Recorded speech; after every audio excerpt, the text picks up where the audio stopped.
Pupunta daw kayo ni Kian sa perya. Ingatan mo yan ah. Yung aking driver's license dun sa Saudi. Yan. Itlog lang ulam natin mga kadyos. Isang itlog lang. Hiya ako kay daddy. Sabi ni Kian. Sabi na yung mami niya, bakit yan man kasi si daddy pamisa-misa ko lang mga kasama. Tapos ikaw parati na Ito, may bayani din tayo. May bayani tayo. Bayaning Manny Pacquiao. Ito, si Mr. Joxy, sir. Joxy Margatines. Alright mga Diyos, dito na tayo at good morning na sa inyong lahat sa mga nasa ibang bansa, mga OFW natin, silent viewers natin dyan. Nakarating na tayo sa bahay, no, kagabi pa, no, at gising ko lang ngayong umaga na to at siyempre ganun pa rin yung damit natin. Alright mga ka-jokes, no, ginawa ko na lang siyang pang ano muna, no, pang halili lang muna kasi mamaya maglalaba ako, no, at hugas lang muna tayo ng bahagya dito mga ka-jokes kasi magluluto ako. Ayan, nag-i-edit pa habang nag-i-edit ako mga ka-jokes, yun, no. Tapos yung sa ganap natin doon sa pana. So nandito na ako ngayon sa dito sa bahay. So banata lang muna natin ito saglit tapos mag-edit tayo, gagawa tayo ng content mamaya-maya lamang ng konti. No, si Kian nag-chat yung kanyang mami. No, importante daw sa akin pero si Kian kasi nga bilang daddy ni Kian, no, at kailangan niya ng yung bilang isang salita ng tatay, no, na hindi pa niya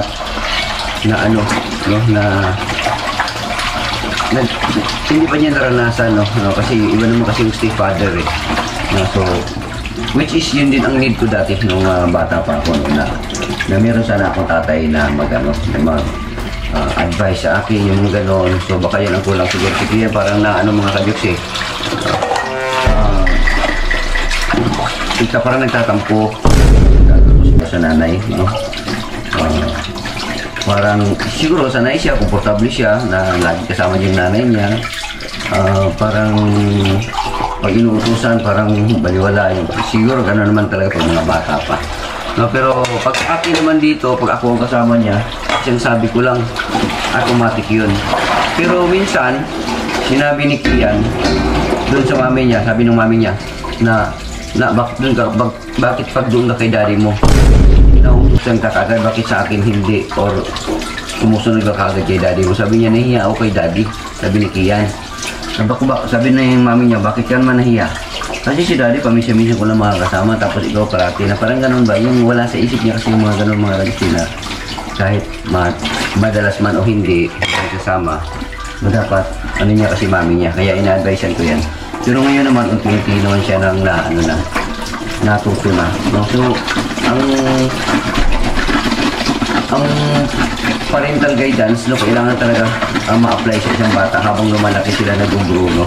So yun yung isa sa problema ngayon dahil nga katulad dito, broken family, no, na yung mami niya busy din sa trabaho kasi nga kailangan niya magkayo dahil nga may mga anak na doon sa kabila, no. So kailangan magkayo, walang trabaho yung si father niya, walang trabaho, no, magbabantay sa bata yung baliktad, no. So siya ang talagang kayod ng kayod kaya hindi niya matutukan ng maigi si bata, si Kian, no. Si naman si Briste father yun, wala din yung naawa ako kay Kian. Kaya hindi lang, no. Mamaya kung susunduin natin mamaya, ina-advisean ko yan, naman unti-unti na siya natuto, no, natuto. Hindi lang taga lang nakikita ko naman kay Kian ang katalinuhan, madali lang naman siyang sumunod pagka yun nga, lalo na pag ako ang nagsasabi. Normal yun sa isang bata na pero kailangan talaga i-guide natin ang mga bata na para mapunta sila or mananatili sa kanilang isipan yung mga magandang gawain o dapat nilang gawin bilang isang bata hanggat sa lumaki sila. Kasi kailangan yun. Sa akin naman, sa kaso ko, lumaki ako na wala akong ama. Mama ko lang din ang trabaho lang din ng mama ko dati, tumatakbo lang yung sumasalubong sa bus, titinda ng itlog, mani orange. Pero lumaki naman ako na yung responsible, magalang, iwas sa mga problema, or matatakotin pa sa Panginoon. Kasi yung mama ko katalista yun dati. Sumalangit nawa ang mama ko, kanyang kaluluwa. Mag-ingat ka dyan, mama. Sa iyong naroroonan. Alam kong masaya ka na ngayon sa piling ni God. At alam ko rin na proud ka sa mga ginagawa ko kasi yun ang mga turo mo sa akin. Di bali na kung tayo ang kutsain, awayin. Basta tayo ay hindi maging dahilan sa kanilang pagiging dahilan sa pagiging magiging sasama ang loob ng isang tao. Huwag manggaling sa atin. Yan ang sabi ng mama ko. Kaya di bali na lang kung sila, bahala sila, kutsain tayo o husgahan tayo. Kaya ang Panginoon lang siyang nakakaalam. Dahil siya lang ang nakakaalam kasi yung mga gumagawa ng mga ganyan, yung ibang tao hindi nila alam ang kanilang ginagawa. Intindihin na lang natin. Yun yung mga natutunan ko sa mama ko. Napakamahinahon ng mama ko. Umaga, hapon, nag-rosaryo kami, naalala ko pa noon. Ganun ka yung mama ko. Tapos kung anong meron siya, kahit kunti na lang ang meron sa kanya, basta nakita niya na nahihirapan yung kapitbahay, kamag-anak, ibibigay pa ng mama ko yan. Ganon din sa lolo ko, kasi yung lolo ko kasi parang papa ko niya. Doon ako, ang image father, doon ko na kukuha sa lolo ko. Kasi yung biological father ko ay wala na. 3 years ko pala ako, iniwan na kami. So yun ang nangyari. Kaya wala siyang natin dito.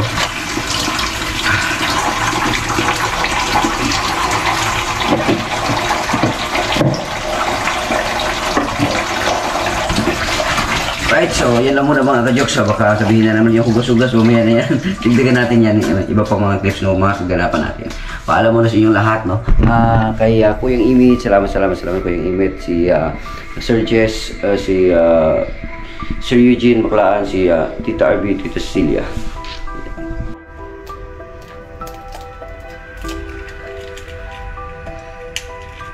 Itlog lang ulam natin mga ka-jokes, isang itlog lang. Itlog lang ang ulam natin.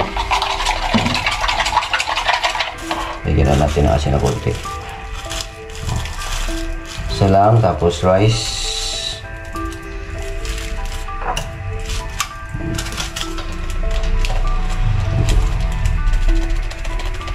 Okay. Lagyan natin yung matika konti. Ito lang ulam po mga ka-jokes, isang itlog.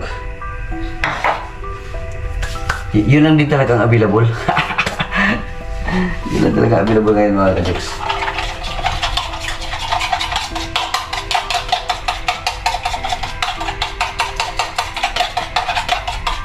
Kunti lang naman kainin ko. Importante lang meron na laman yung tiyan ko ngayong umaga kasi nagkape na rin ako kanina. Pasukan ko lang siya ng kanin para tuloy-tuloy yung ating pag-recover sa ating katawan. Alright, ayun siguro to.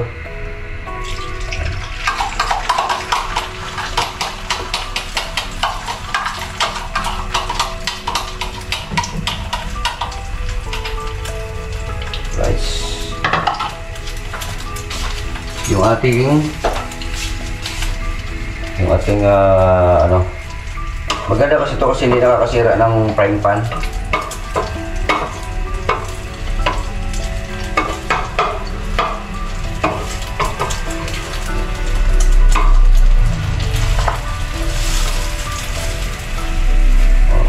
Agad, pwede na patayin yan. Conserve. Pag baliktad, wala na, matik na. Kasi mainit pa yan eh. Ayos. Instant. Instant, di ba? Pwede natin kumain.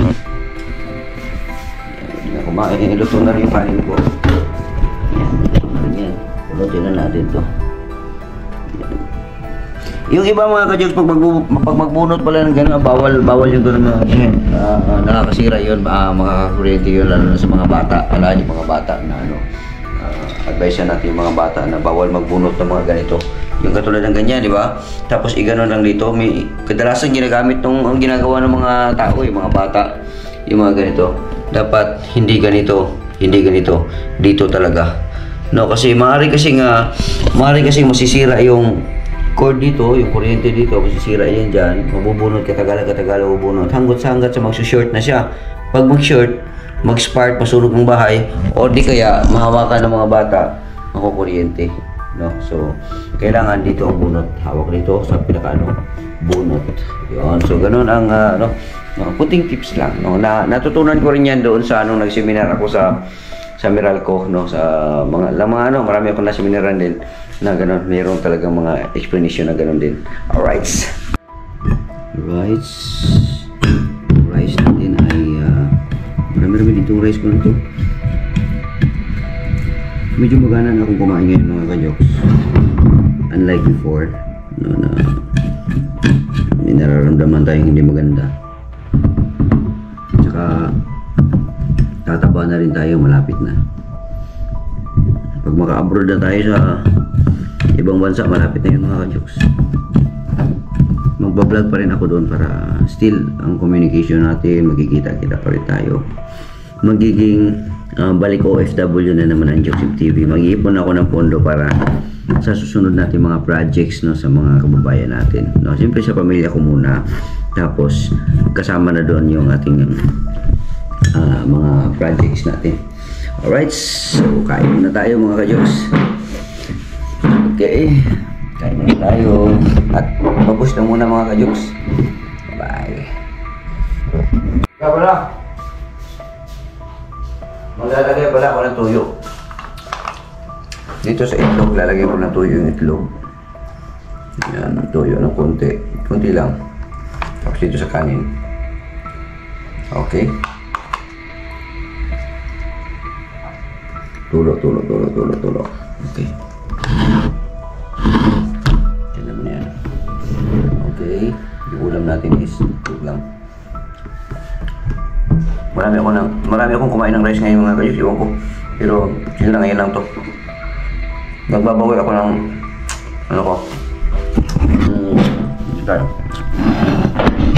nagbabawi ako ng katawan ko.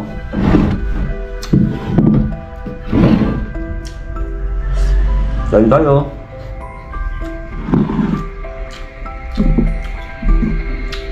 Sarap sa umaga pag itlog.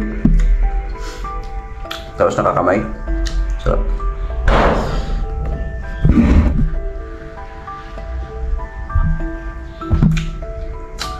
Bye-bye. Alright, so mga Jogs, tapos na tayong kumain. At relax na muna ulit. At konti lang, mga 10 minutes o 15 minutes, tapos edit ulit.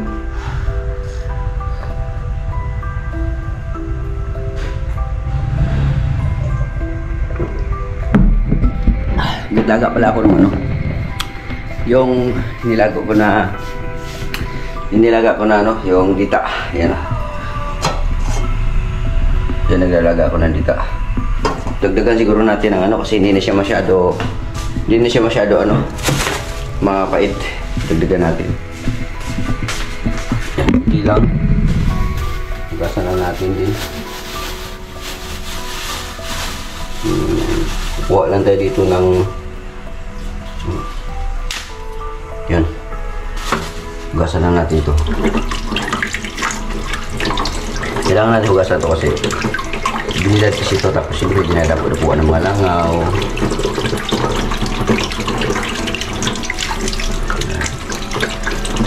Mga molds na natutuyo, mga galon. Baka may mga bakterya. Pero mamamatay sa pait ang bakterya dito. Grabe, sobrang pait ng na to. Alright. Ready na siya. Lunod na natin. Para pumait. At yan na, marami pa.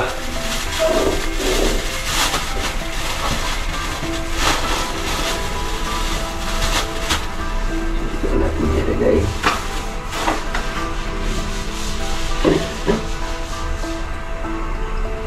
Okay.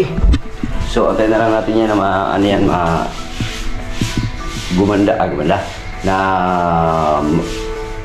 matapos na yung paglaga niya para inumin natin umaga, tanghali, hapon. Alright mga jokes, no, so magpapasirox lang tayo ng mga papers, no, yung mga papers natin na ipapasa doon sa agency. Passport, yan. Yung aking driver's license doon sa Saudi, yan. Tapos passport na, ano tong passport na to eh, 10 years na to eh. So yun, papasirox natin lahat para pag pasa automatic na. Hello Jokes, pupunta daw kayo ni Kian sa Peria. Nagpaalam sa akin, okay lang, pinayagan ko naman, ingatan mo yan na. Yan, at mayroon ako pasasalamatan mga Jiso. Maraming salamat sa mami ni Kian, no, sa pag-allow sa akin, no, habang nandito pa ako sa Pilipinas, habang nandito pa ako sa bahay, no, at hinahayaan niya ako na makasama ko talaga yung aking Kian, no, para mabanding ko bago man ako makaalis man o ng tuluyan, no. Salamat sa suporta, sa pagbigay time, no, na makasama ko ang ating anak, no, na si Kian, kasi siguro kung makaalis na rin naman ako, matagal na rin na panahon bago kami magkita muli, no. So kahit anytime na nag voice message ako or mag-message ako sa iyo, tinutugunan mo talaga, nag-voice clips ka, nag-video ka para maipakita mo yung suporta, no, na kaming dalawa ay magkasama ni Kian. Kahit anong banding, kahit anong form ng na banding namin dalawa ng aking anak na hinihingi ko sa iyo, no, nandiyan ka nakasuporta. Salamat sa suporta, no.